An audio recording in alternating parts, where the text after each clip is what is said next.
Welcome to SS news. నేను మీ శోభ.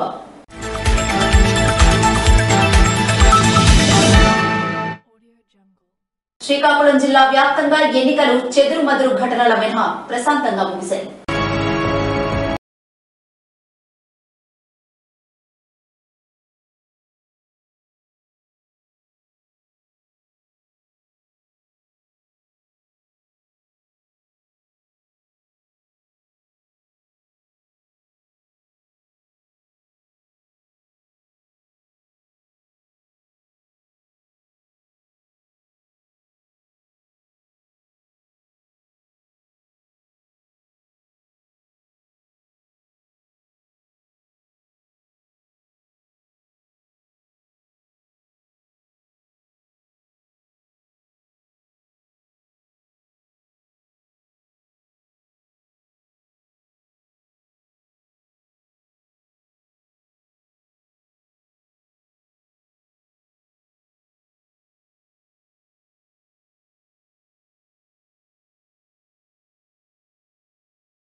శ్రీకాకుళం జిల్లా వ్యాప్తంగా ఉదయం 7 గంటల నుండి ఓటర్లు తమ ఓటు హక్కును వినియోగించుకోవడానికి పోలింగ్ కేంద్రాల వద్ద బారులు తీరారు.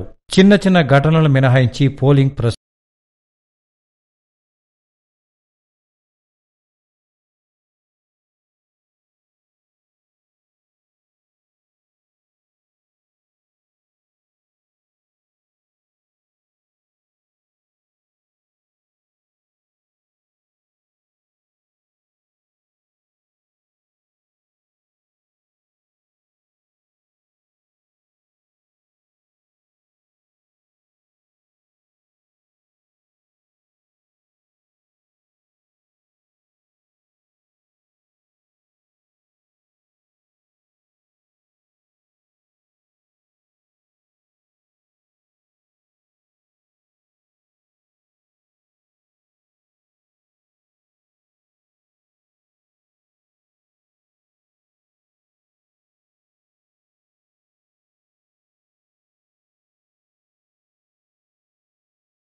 కాబట్టి ప్రతి ఒక్కరూ తమ ఓటు హక్కును వినియోగించుకోవాలని పలువురు విద్యార్థులు విజ్ఞప్తి చేశారు.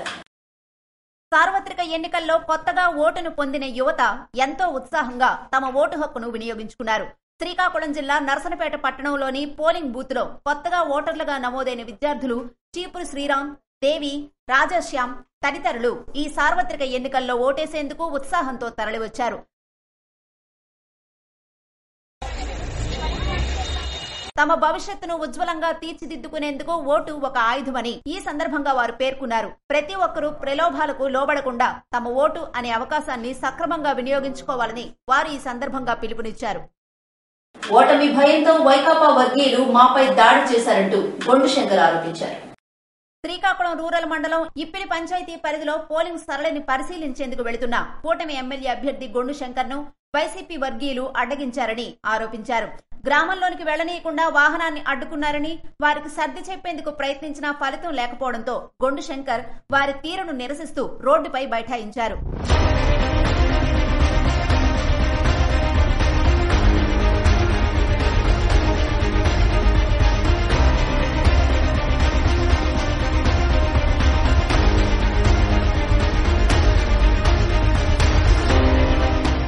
దీనితో పరిస్థితి ఉద్రిక్తంగా మారడంతో పోలీసులు సంఘటనా స్థలానికి చేరుకుని పరిస్థితిని చక్కదిద్దారు.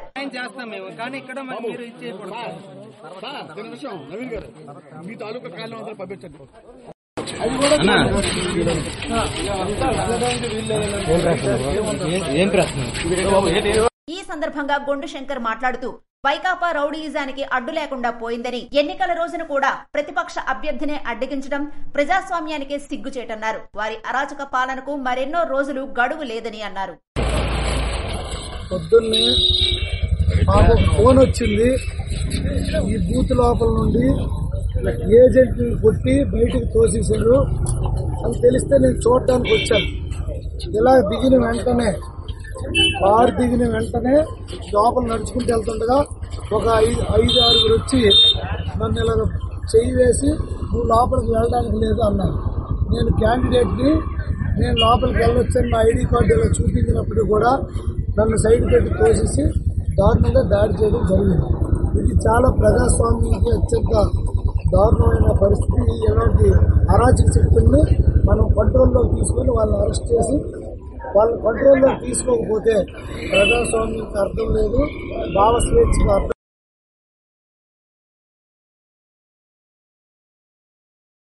ఎన్నికల సమయం ముగిశాక కూడా క్యూ లైన్ లో బారులు తీరిన ఓటర్లు. సార్వత్రిక ఎన్నికల్లో భాగంగా నర్సనపేట స్థానిక బొరిగవలస వంశధార కాలనీల్లో పోలింగ్ కేంద్రాల్లో ఎన్నికల ప్రారంభం నుండి ఎన్నికలు ముగిసే సమయం తర్వాత కూడా ఓటర్లు బారులు తీరారు.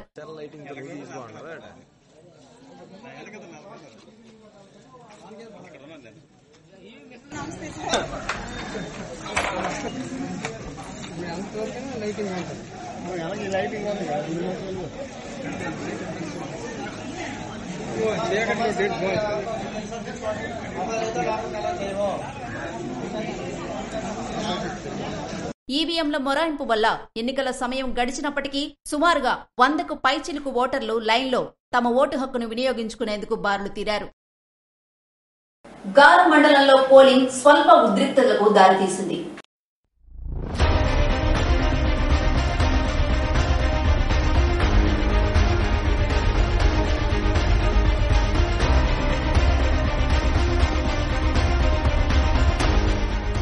గారు మండలంలోని కళింగపట్నం ఆరంగిపేటలో ఓటర్ స్లిప్పులు అందజేస్తున్న టీడీపీ కార్యకర్తల శిబిరాలపై కొంతమంది తిరగబడ్డారు. టీడీపీ శిబిరాలు ధ్వంసం చేసి ఓటర్ జాబితాలను చించేశారు.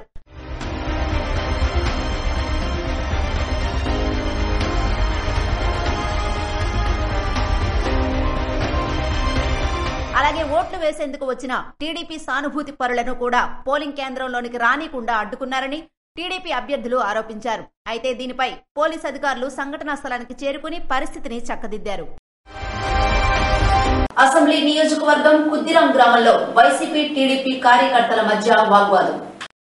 ఆమదాలవలస అసెంబ్లీ నియోజకవర్గం కుద్దిరాం గ్రామంలో స్వల్ప ఘర్షణ నేపథ్యంలో తెలుగుదేశం పార్టీ కార్యకర్త మొయిల రమణమూర్తి తలపై తీవ్ర గాయాలయ్యాయి. వైసీపీ టీడీపీ ఇరువురి మధ్య ఘర్షణ చోటు చేసుకోవడంతో వైసీపీ నాయకుడు డీలర్ చిరంజీవి దాడి చేసినట్లుగా పలువురు ఆరోపించారు. శ్రీ సూర్యనారాయణ స్వామి వారిని దర్శించుకున్న నరసనపేట వాస్తవ్యులు ఆరంగి సరస్వతమ్మ.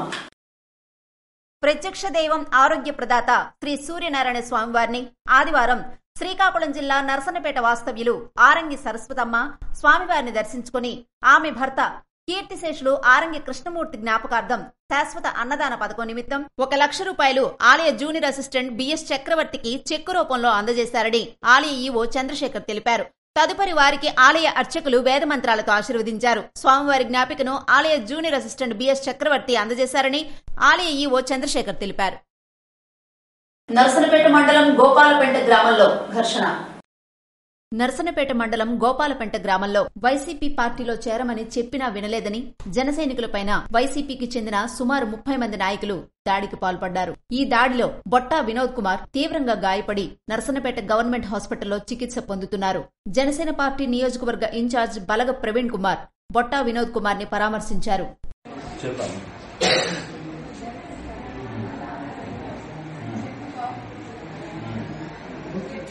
మీరేం భయపడద్దమ్మా. ఎవరైతే కొట్టారో వాళ్ళందరితో వాళ్ళకి స్టేషన్ వచ్చి మాట్లాడిస్తున్నాం. ఆ అబ్బాయి మీద వాళ్ళు ఏమైనా జరిగిందంటే నువ్వు కూడా కొన్ని రోజులు కూడా ఒక్కడే లభిస్తావు. కొన్నిసార్లు మన బలంతో పోవచ్చు. నువ్వు కొద్దిగా ఆంక్షించి ఆమెను ప్రారంభించాలి. ఎవరైనా ఉంటే ఒకరికి వెళ్ళేటట్టు ప్లాన్ చేయ. 10 రోజులు మళ్ళీ జూన్ 4 తర్వాత ఇలా కూడా కనపడుతుంది. అంతవరకు రాకపోతే ఈలోపు ఎవడెవరు కొట్టాడు వాళ్ళందరూ మనం కేసు పెట్టిస్తాం. వాళ్ళు పిలిపిస్తాను. నేను ఎస్ఐలతో మాట్లాడతాను. ఆత్మహత్య కూడా నేను విషయం ఇస్తాను. సరేనా? చేసుకుని బయటకు వస్తుంటే వాళ్ళు మా తరఫున ఓటర్ను కూడా ముసలి తీసుకెళ్ళి ఓటు వేయిస్తాను. ఎందుకన్నా చేస్తానని అడిగాను. అడిగితే అక్కడ ఒక 10 మంది గుంపులా చేరి నా మీద దాడికి దిగారు. ఎవరు అవతల పార్టీ. ఎన్నింటికి జరిగింది? మధ్యాహ్నం 2 గంటలకి. నాకు ఇంత ముందు కూడా అడిగారు మా పార్టీలో చేరుకోవాలి. నేను కుదరదని చెప్పాను. నేను జనసేన కోసం పనిచేస్తాను, నేను ఆ పార్టీలో ఉంటున్నాను చెప్పాను. చెప్పేటప్పుడు వాళ్ళు మనసులో పెట్టుకుని దాడి. వైసీపీకి చెందిన బొబ్బాది ఈశ్వరరావు, మార్పు సింహాచలం, తోట రమేష్, తోట మురాజీ, తోట నితిన్, మురపాక వెంకటేష్ ఈ దాడికి పాల్పడినట్టు వారిపైన కేసు రిజిస్టర్ చేయాలి అని స్థానిక పోలీస్ స్టేషన్ ఆఫీసర్ కి కాల్ చేసి ఘటన వివరాలు తెలియజేశారు. ఇవి ఈనాటి వార్తలు. మరిన్ని వార్తలతో మళ్లీ కలుద్దాం. చూస్తూనే ఉండండి SS న్యూస్.